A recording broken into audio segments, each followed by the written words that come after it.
오늘은 참마음과 온전한 믿음으로 하나님께 나아가자, 그런 주제로 말씀을 전하겠습니다.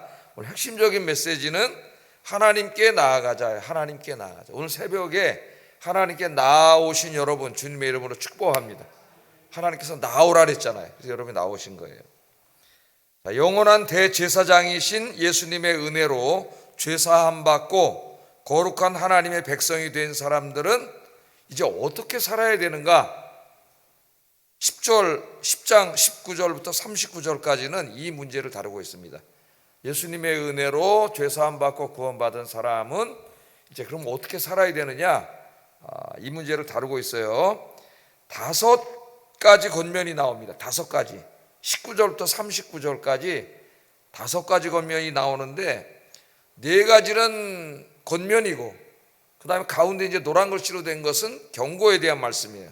죄 짓고 살지 말라고 하는 경고에 대한 말씀입니다. 그래서 예수 믿는 사람들이, 이제 예수 믿고 구원받은 사람들이 어떻게 살아야 되느냐?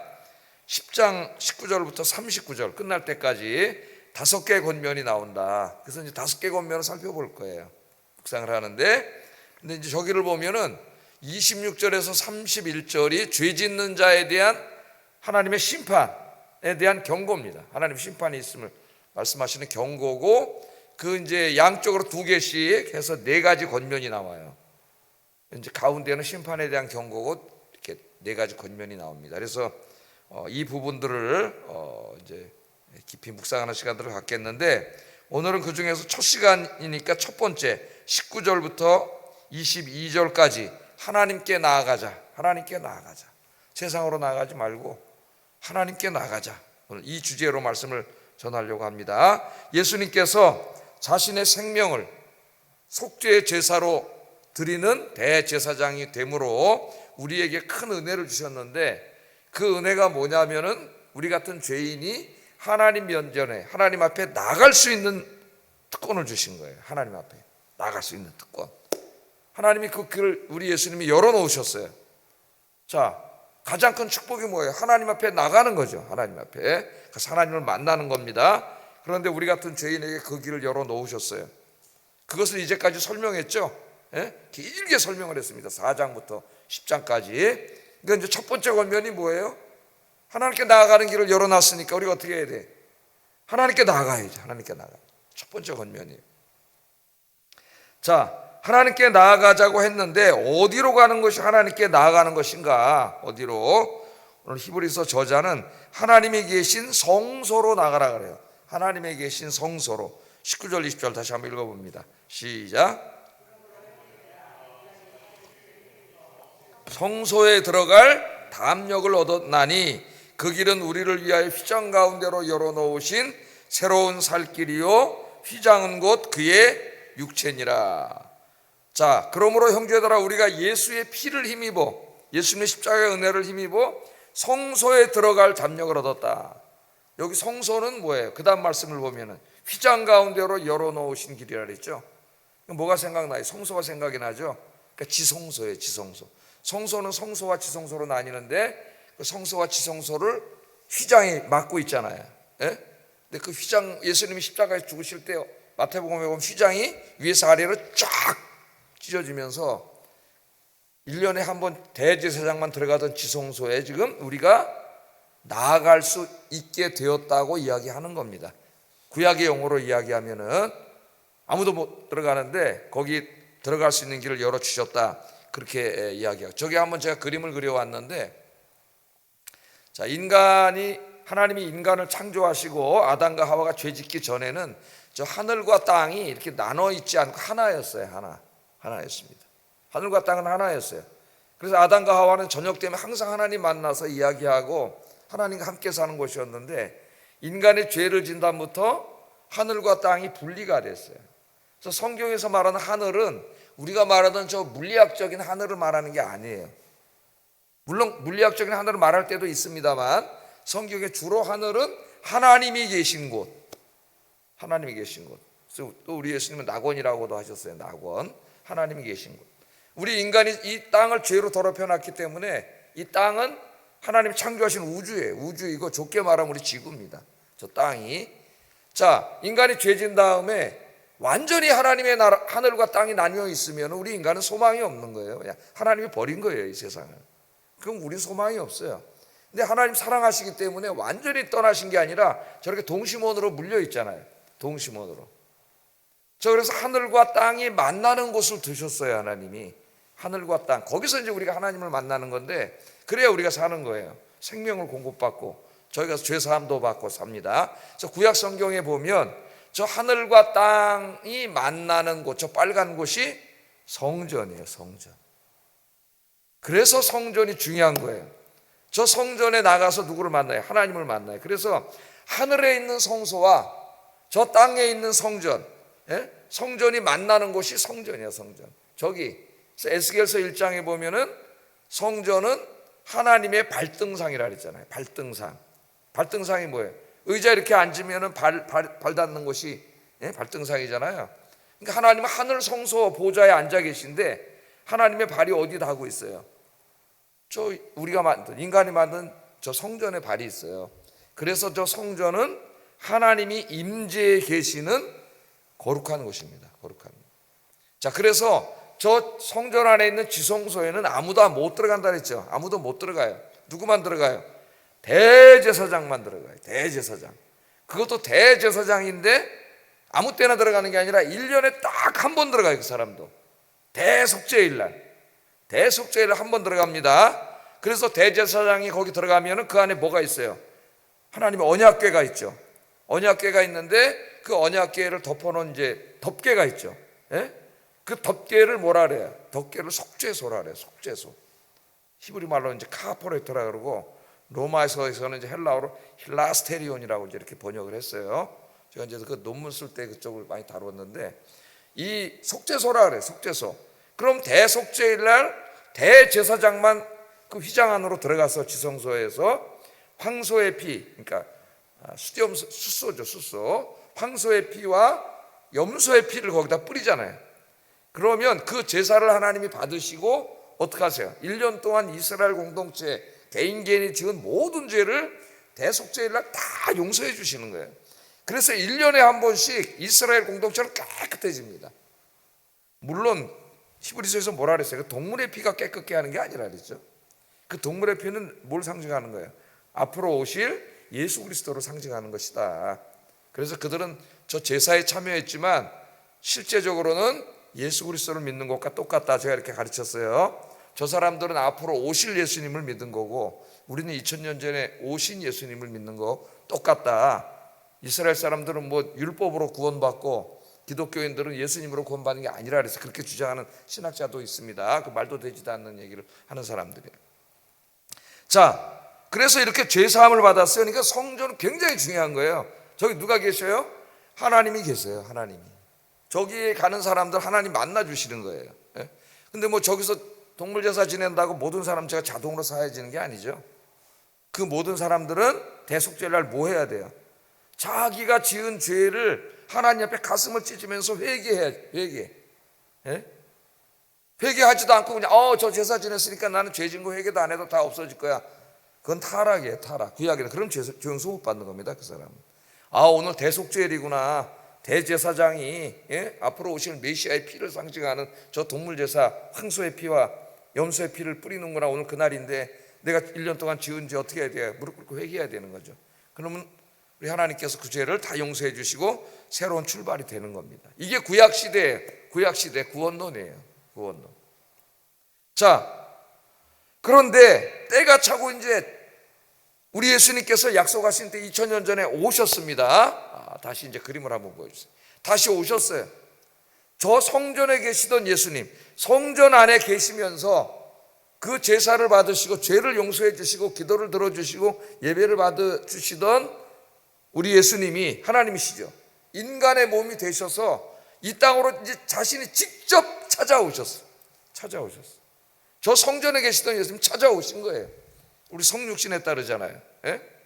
그래서 저 성전이 이제는 신약시대에는 누가 성전인 거예요? 성전에게서 제사해 주시던 하나님이 찾아오셨으니까 이제는 예수님이 성전이 되고 예수님이 오신 다음부터 저 성전은 아무것도 아닌 거예요. 이제는 상징이었던 거예요. 이제까지 모형이고 그림자에 불과했던 거예요. 그래서 이제부터는 여러분, 하늘과 땅이 만나는 곳이 어디예요? 저 예루살렘 성전 지성소가 아니라 예수님이에요. 예수님. 자, 요한복음 2장 21절에 보면 이런 말씀이 있습니다. 한번 읽어보겠습니다. 시작. 예수님이 예루살렘 성전 보고 뭐라 그랬습니까? 이 성전을 헐어라, 내가 3일 만에 다시 짓겠다 그랬더니 유대인들이 깜짝 놀랐어요. 이 성전을 지금 40몇 년 동안 짓고 있는데 다 안 지어졌어요. 그때도 중요한 건 다 졌지만 짓고 있는데 네가 이걸 3일 만에 짓는다고? 그렇게 얘기했더니 사도 요한이 해석을 달아놨죠. 뭐라 그랬어요? 예수는 성전된 자기 육체를 가리켜 말한 거다. 저 성전은 모형인데 그게 진짜인 줄 알고 거기 유대인들이 바보같이 거기 매달리고 있잖아요. 진짜 성전에 오셨는데, 이제 죄 용서해 주시는 성전에 오셨는데 그러고 있지 않습니까? 성전된 자기 육체를 가리키는 것이다. 그래서 예수님이 이제 자기의 몸을 희생제물로 드리는 대제사장이 되어 주신 것이죠. 이걸 이제 히브리서에서 우리가 계속 공부해 온 겁니다. 지금까지 긴 시간 동안. 그러므로 이제는 저 하늘의 성소와 이 땅이 만나는 것, 하늘과 땅이 만나는 것, 곧 하나님이 임재해 계시는 곳이 어디가 되는 거예요? 예수님이 되는 거예요. 그래서 신약 성경을 읽으면은 예수님 만난 사람들이 어떻게 돼요? 귀신이 쫓겨나가고 병이 낫고 죄사함을 받고, 이게 다 어디서 이루어지던 일들이에요? 성전에서 이루어지던 일들이에요. 성전에서. 예수님이 그 일을 하시는 거예요. 왜? 그분이 하나님이시잖아요. 그분이 성전에 계시는 하나님이 인간이 되셔서 오신 거예요. 그래서 그분이 성전이 되신 거예요. 그래서 예수님이 어떨 때는 네 죄가 사하여졌느니라 그랬더니 유대인들이 깜짝 놀라가지고, 네가 인간인데 감히 하나님이 죄를 사하시는 건데 죄를 사한다고? 그분이 하나님이신데 그걸 모르는 거죠. 그래서 저 성전의 완성이 누구예요? 성전과 성전 제사의 완성이 예수님이신 거죠. 예수님. 그래서 우리는 이제 누구 안에서 하나님께 나가려면 어디로 가야 돼? 예루살렘 성전으로 가는 게 아니라 예수님 안으로 들어와야 되는 거예요. 예수님 안으로. 예수님 안에 있을 때에 내가 하나님 안에 있는 거예요. 하늘과 땅이 만나요. 예수님 안에 있는다는 건 뭐예요? 예수님 믿음 안에 있다는 거죠. 히브리서 문맥으로 읽으면은 내가 예수의 이름으로 기도하는 곳, 예수의 이름으로 모여서 이렇게 예배 드리는 곳, 예수의 이름을 찬양하는 곳, 이제는 그곳이 뭐가 되는 거예요? 구약 시대의 지성소가 되는 거예요. 지성소. 그러니까 오늘 우리가 새벽에 모였잖아요. 이렇게 예수의 이름으로 하나님께 나왔잖아요. 그 우리 예수 안에 있는 거 아닙니까? 그럼 우리가 지금 여기서 예배 드리고 찬송 부르고 말씀 듣고 있는데, 그럼 우리 지금 어디 안에 있는 거예요? 예수 안에 있으니까 하늘과 땅이 만나는 지성소 안에 들어와 있는 것이죠. 거룩한 곳. 이곳이 바로 하나님이 여기 임재해 계시니까. 그래서 바울은 성전은 뭐예요? 교회는 성전이라 그랬어요. 하나님의 영, 성령이 임재해 계신 곳이다 그랬죠.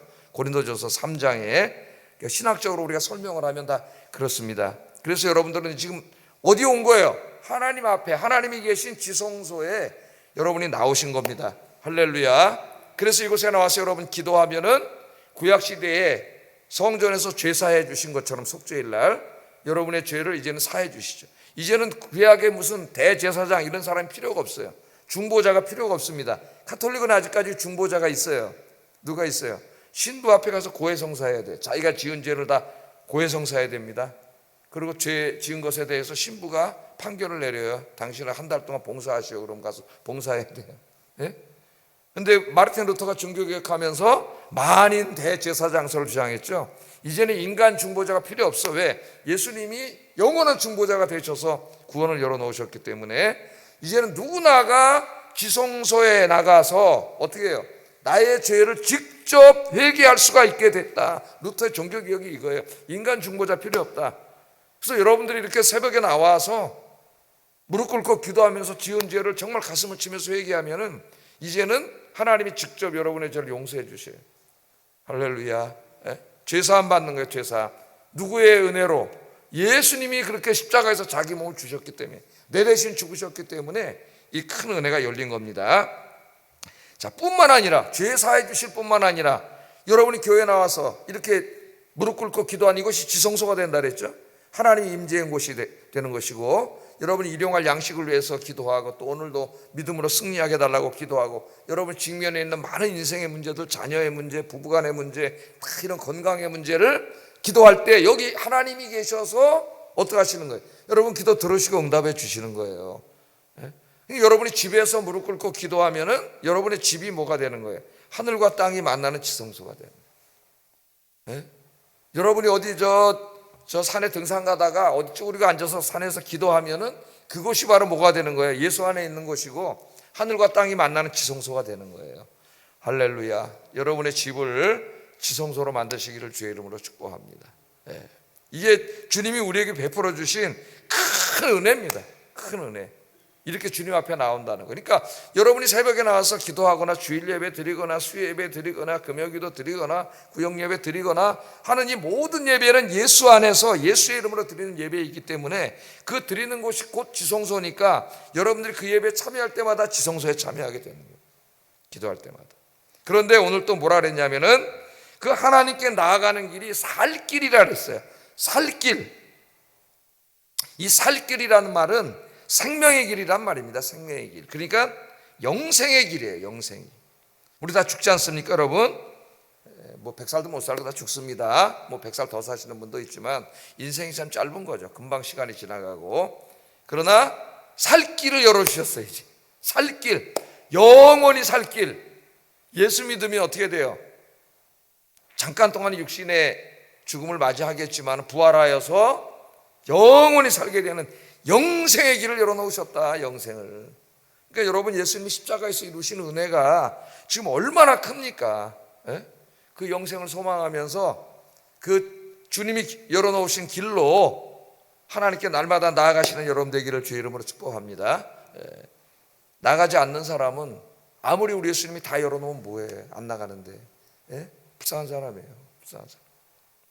자, 히브리서 저자는 예수님께서 하나님께서 계신 하늘 성소에 나아갈 수 있는 길을 열어놓으셨음을 강조한 후에 이제 그러므로 우리는 날마다 나아가야 된다. 그렇게 권고합니다. 22절 읽어보겠습니다.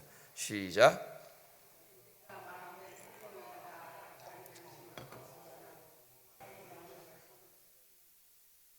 온전한 마음으로 하나님께 나아가자.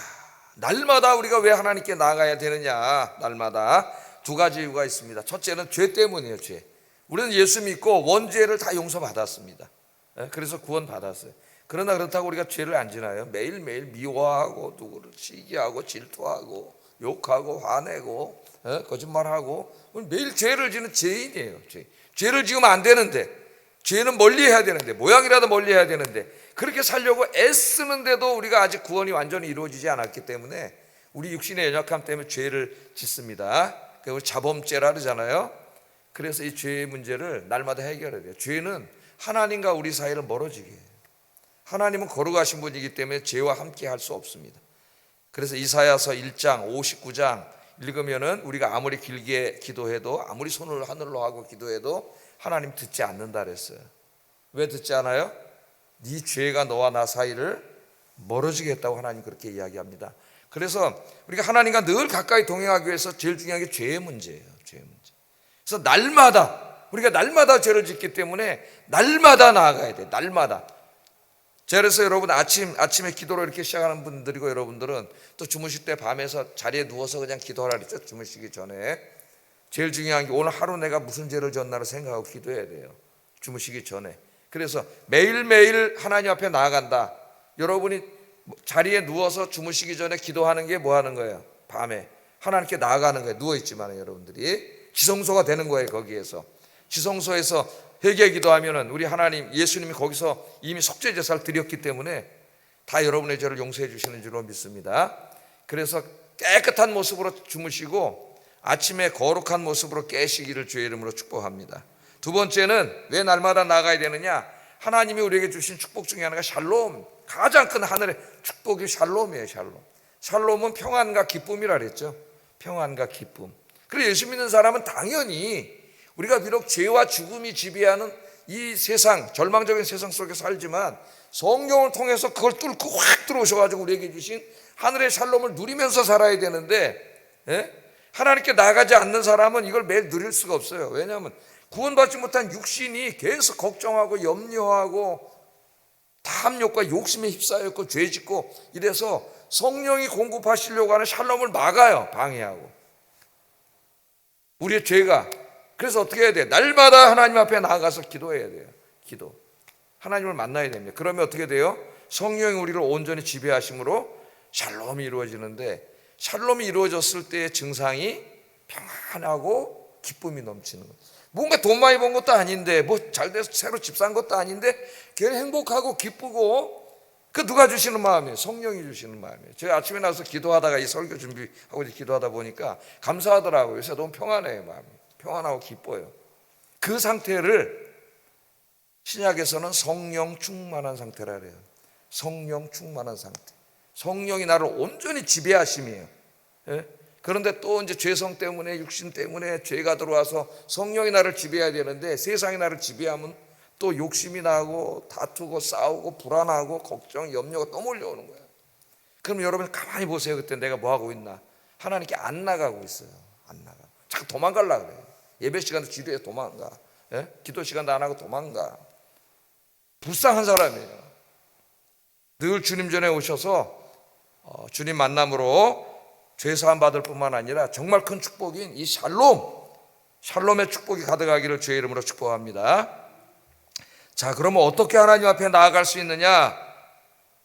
이제 히브리서 전체적으로 한번 봅니다. 자, 먼저 4장 14절 16절 대제사장으로서의 예수님을 설명하는 첫 시작이에요. 시작. 이 말씀이 여기에서 하나님께 나아가진 한 가지 길을 이미 가르쳐 주셨어요. 그게 기도인데 한번 읽어보겠습니다. 시작.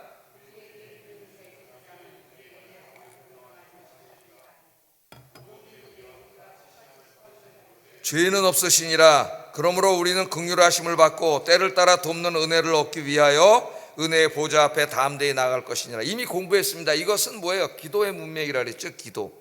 그래서 하나님께 우리가 나가는 제일 중요한 것 중에 하나가 기도하는 거예요. 기도. 그럼 여러분이 기도하는 것이 뭐가 된다고요? 하늘과 땅이 만나고 하나님이 임재하시는 지성소가 된다. 기도는 나 혼자 하는 게 아니라 하나님과 함께 하는 거예요. 하나님 계신 곳에서. 자, 지성소가 됩니다. 그런데 히브리서 4장 14절 16절 말씀부터 이제 대제사장 가르침이 시작됐다 그랬죠. 예? 그 시작이 됐습니다. 그리고 오늘 19절 39절 이 말씀까지 보면은 결론적 권면으로서 가능한 한 모든 길로 하나님께 나아가자고 이야기하고 있어요. 그러니까 저 전체 구조가 저렇게 딱 되어 있습니다. 잘 보세요. 5장 1절부터 10장 18절까지 대제사장으로서 예수님에 대한 신학적 설명을 길게 하고 있어요. 이때까지 공부했죠. 길게. 그런데 이 대제사장으로서 예수님에 대해서 신학적으로 설명하는 그 서론 부분이 4장 14, 16절. 저 대제사장으로서 예수님이 은혜의 길을 열어놨으니까 하나님께 나아갑시다. 그렇게 얘기했잖아요. 서론으로. 오늘 결론 부분에, 결론에서 다시 뭐라 그래요? 하나님께 나아가자. 예수님이 대제사장으로서 하나님께 나아가는 길을 열어놨다. 5장에서 10장. 그러므로 이 전체 문맥이 서론할 때도 하나님께 나가자. 결론도 하나님께 나가자예요. 그래서 히브리서는 저렇게 읽어야 돼요. 안 그러면 잘 이해가 안 돼요. 무슨 말인지. 저 구조를 집에 가서 다시 한번 보시고 저렇게 쪼개서 한번 이렇게 한 덩어리로 읽으면은 이게 머릿속에 쏙 들어옵니다. 이 말씀이. 그래서 25절에 보면은 예배에 대해서 또 이야기. 예배에 대해서 또 공부할 거기 때문에 자세히는 안 하겠습니다. 여러분 오늘 예배도 드리잖아요. 기도도 하고. 예배도 하나님 앞에 예배 드리러 오는 게 지성소로 나오는 거예요. 하나님 만나러. 또 히브리서 좀 읽다 보면은 찬양의 제사를 지내잖아요. 이게 나와서 우리가 찬양도 부르잖아요. 사실 예배에 나오면 다 됩니다. 예? 찬양도 부르고 찬양의 제사를 드리는 거예요. 내가 예배 드리고 찬양하고 이렇게 말씀을 듣고 기도하는 이 모든 행위가 다 어떻게 해요? 하나님께로 나오는 거예요. 하나님 계신 곳으로 가는 거예요.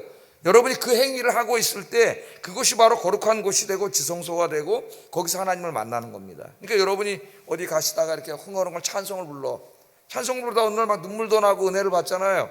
그 찬송 부르는 그것이 뭐가 되는 거예요? 지성소가 되고 하나님이 임재하셨기 때문에 내가 은혜를 받는 거예요. 찬송 부르면서. 그냥 집에서 누워서 찬송 부르다가도 어떤 은혜를 받고. 그러니까 여러분이 그 행위를 할 때는 거기가 다 지성소가 되고 거룩한 곳이 되는 거예요. 거기에 누가 임재하시? 하나님이 임재하시는 거예요. 하나님. 여러분들 하나님과 함께 이렇게 하나님 앞에 나아가서 하나님이 공급해 주시는 은혜를 누리시기를 주의 이름으로 축복합니다. 하나님 지금도 주시려고 그러는데 오질 않아. 이 사람들이 자꾸 도망쳐. 오질 않아.